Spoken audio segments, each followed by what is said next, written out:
informacija sako, kad Pandora tai jachta, kur tėtis su sūnum pastoviai kapojasi. Tai kas čia per istorija?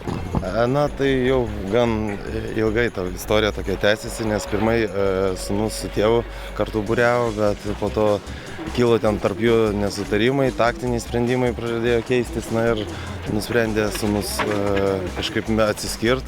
Aš, kadangi buvau draugas nuo mažens, tai irgi išėjau su Tadu. Na ir tai prasidėjo, kad mes pirmai nusipirkom atskirai laivą. Tai jau prasidėjo ta tokia konkurencija. Čia prieš 5, man atrodo, kažkur. Pirmas buvo tai Konrad 25, seno tipo dar laivas. Dabar nusipirkom kitus, platų 25, kuri šitą klasę gan greitai išpopuliarėjo Lietuvoje. Na ir dabar pas mus tokia yra gan arši kova, iš tikrųjų.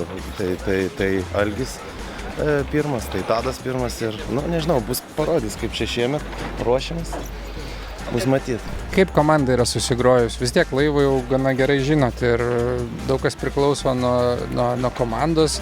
Be abejo, ten taktika, vėjas, visi kiti dalykai. Ką galvojate? Komandinis susidirbimas, aišku, yra labai svarbu, nežinau.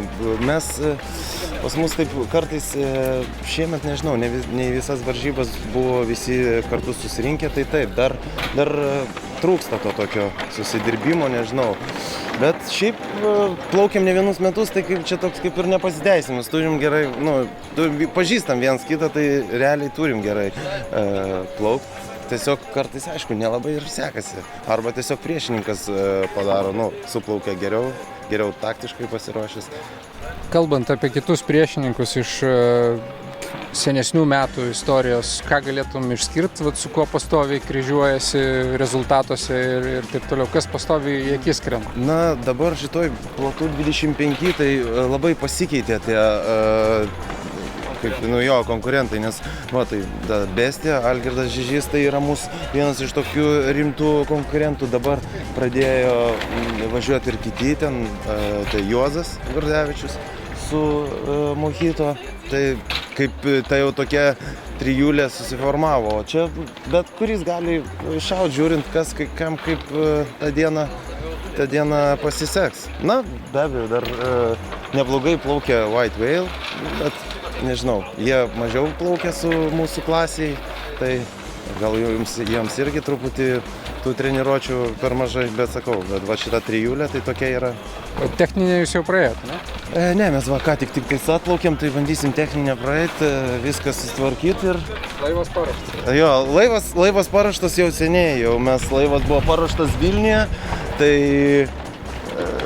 Nesusitvarko, laivas jau buvo paruoštas Vilniuje, čia tik tais kas buvo. Į vandenį susitampyti visą centruotę, viską, o taip... Bet jūs čia, mačiau, buvot biškį išplaukę, pasitikrinot? Jo, pasitikrinom, truputį būrę pasisiuvom čia naują, pasirašėm irgi taip jau, žiūrėjom pagal ar tokių vėjų tokia, jinai čia pasiteisintų, nepasiteisintų, nes rytoj prognozija yra panaši.